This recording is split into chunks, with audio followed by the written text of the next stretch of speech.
Hello everyone, this is Spotted Trend at guys, eto, tips ko sa inyo. Kung maghanap kayo ng isang gel for the hair of your hair, lalo na ngayong pasukan na kailangan grooming tayo kapag pumasok, ito yung mai-recommend ko sa inyo na hair gel with comb. So, panoorin nyo to guys, na-apply ko sa aking buhok.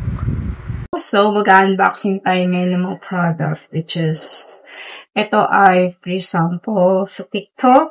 So, gusto ko lang i-introduce sa inyo na napakaganda nitong product na to. Ito talaga guys, genuinely, ginagamit ko talaga to since college ako. Dahil yung professor ko dati, lahat kami ayaw niya na nakaganito lang yung looks namin, ganyan. Gusto niya talagang maayos. So, we always have this guys, hair gel with comb. So, yun dati, walang kamatayang hair gel with comb na ginagamit namin sa school. Every time na lalabas ako ng bahay, kailangan naka-hair gel ako, kailangan naka-ayos yung buhok ko. Kasi medyo buhag-hag talaga yung buhok ko. I admitted naman, kitang-kita nyo naman, diba, na napaka-ano niya. So, kailangan nating ayusin yung ating looks. Kapag nasa medical school ka kasi guys, nag-aaral, kailangan maganda yung looks mo. Kailangan maayos yung buhok mo, maayos yung pananamit mo, puting-puti, walang mancha-mancha, walang dumi-dumi. Ayaw ng mga professor nun. So, ayaw nila nun kasi nga, nasa medical field ka or nasa medical school ka, kailangan presentable ka, kailangan malinis ka guys. So, kailangan neat ka tignan sa mga tao na nakatingin sa'yo, especially estudyante ka pa lang. So, kailangan hygiene mo malinis na. So, ngayon guys, i-introduce ko sa inyo tong hair gel with comb. Okay? Nabuksan ko na to guys kasi ni-review ko rin to sa TikTok dahil binigay lang din sa akin na free sample. At natuwa talaga ako sa kanya. Ganito kalaki. Tapos ang ganda ng gel. Hindi mabigat sa ulo. Naglagay na ako kanina guys. So, maglagay ulit ako ha. So, tingnan natin yung looks.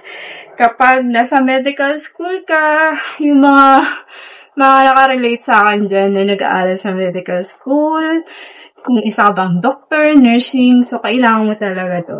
So dati, ganito ako. Ganito ka buhagag yung buhok ko. Hindi naman pwedeng pumasok na ako nakaganito, ganyan. Tapos meron pa ako nung tali na may hairnet. Kasi kailangan nakabuhol yung buhok mo. Ganyan. Kailangan malinis ka tignan. Okay. So, eto. Ganyan pag-apply, guys. Yung teacher namin, naiinis talaga ako dati yung college ako kasi galit na galit yan pag nakalugay yung mga classmate ko, nakalugay kami. Siyempre, gusto din naman namin na, ano ba yan, ma'am? Puro na lang mahitim buhok namin. Sabi, huwag na kayo dito sa medical school kung ayaw nyo pang-follow ng rules. So, ayan, guys. So, dito, lalong-lalo na dito, guys, mas priority mo siya dito. So, itong gel na to, guys. Magic to eh. Ayan o. Tignan mo. Para siyang tubig. Tapos, ang bango niya, guys. Ang ganda. Ang ganda i-apply sa buhok. Ayan, guys. Oh. Ayan. I-press mo lang siyang ganun para tumulo yung hair gel. Parang medyo maaksaya lang kasi pagka everyday ginagamit mo to sa school, kailangan clean ka. Ginagamit din to ng mga flight stewardess kasi kailangan clean din yung buhok niya, hindi lang nasa medical school, diba? So, ayan na. Paano na tayo siya na? Kailangan planchado. Planchado yung buhok mo. So, ayan. Aray ko, yung hikaw ko. Aray! Naipit! Isip ko yan. So, ayan guys. So, ayan no. So, ganyan. Nasa medical school ka guys, ganito. Kailangan mong gumising ng maaga para lang pagandahin yung buhok mo. Kailangan magandang planchado yung buhok mo. Kailangan flat na flat yung buhok mo. Kailangan hindi yung parang alam mo yung electric. Ayaw ng mga professor na sabi niya, lalabasin din na. Huwag na kayong pumasok kung ganyan yung buhok mo. Tapos, bawal din yung sobrang makeup, ganyan. Dapat natural lang. So, ayan guys. So, ayan, nakita nyo yung hair gel ko. As in, flat na flat. So, ang layo kanina, diba, na buhagan. So, ganyan. Walang matirang, alam mo yung lumalabas. Kaya hindi ka rin pwedeng magpaikli ng sobra pag nasa medical school ka kasi kailangan aayusin yung buhok mo. Ito talaga, kailangan maliguan ng maaga, tas kailangan grooming ka. Ayan. Para tuloy akong So, ayan guys. Then, binubuhol namin yung buhok na ganito. Wait lang. Tas kailangan puting-puti yung damit mo. Ganyan. So, yan. Wala nakabuhol siyang ganyan. Tapos, medical school ka. Kaya minsan, kami pasaway, tinatanggal namin yung hairs. Nakabuhag galit sa akin yung teacher. Sabi niya, excuse mo muna, mag-ayos ka muna yung hair mo. Hanggang sa maghapon, dapat ganito yung looks mo. Kailangan maayos ka, malinis ka, ganyan. Lahat talaga as in. Tapos guys, kapag nasa medical school ka guys, meron akong ka-groupmate. Tapos, kami,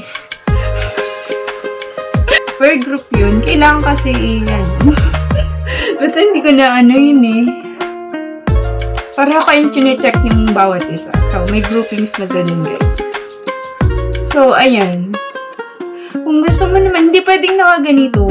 Hindi pwede, bawal tubo. Kailangan talaga nakatali ka. Hindi pwedeng ganyan. Paporma-porma kang ganyan. So, maglalakad, bawal ayaw. So, kailangan. So, kita mo naman na effect ng hair gel. Kita mo yun, guys. Ito. Meron tong on and off. Ito, i-off mo siyang ganyan. Ikutin mo lang siya ganyan. Wow! O, diba? Check nyo lang yung description box ko, guys. Yan dyan yung TikTok account ko. Basta lahat yun sa medical field. Hindi lang yun, guys. Yung mga HRM, kailangan beauty, kailangan maganda yung groom mo.